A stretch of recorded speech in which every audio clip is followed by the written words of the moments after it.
Welcome to edit your soul. आज सुबह अपनी हिदायत रहनुमाई के लिए देखेंगे यूहन्ना की मार्फत लिखी गई इंजील, उसका 9वां बाब और उसकी पहली आयत से। यीशु एक जन्म के अंधे को शिफा देता है।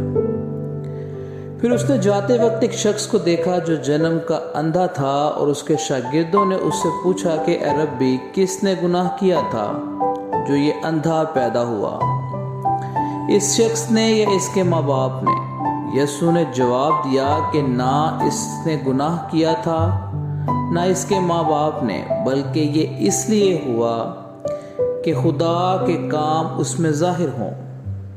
जिसने तुम्हें भेजा है, हमें उसके काम दिन ही दिन को करना ज़रूर है। वो रात आने वाली है जिसमें कोई शख्स काम नहीं कर सकता जब तक मैं दुनिया में हूँ, दुनिया का नूर हूँ। ये कहकर उसने ज़मीन पर थूका और थूक से मट्टी सानी, और वो मट्टी अंधे की आंखों पर लगाकर उससे कहा, जा शलूख, जिसका तर्जमा है भेजा हुआ, के हौज में धो ले। पस उसने जाकर धोया और बीना होकर वापस आया। पस पड़ोसी और जिन जिन लोगों ने पहले उसको भीख मांगते देखा था कहने लगे,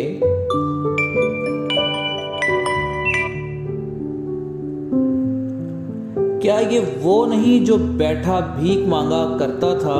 और बाज ने कहा, ये वही है। औरों ने कहा, नहीं, लेकिन कोई उसका हमशक्ल। उसने कहा, मैं वही हूँ। पस वो उससे कहने लगे, फिर तेरी आंखें क्यों कर खुल गईं?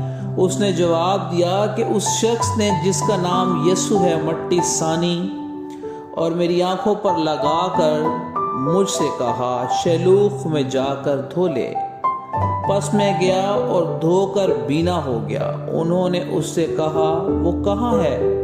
उसने कहा, मैं नहीं जानता। खुदावंद के जिंदा पाक कलाम के पढ़े और सुने जाने पर उसकी खास बरकत और रहमत हो। आमीन।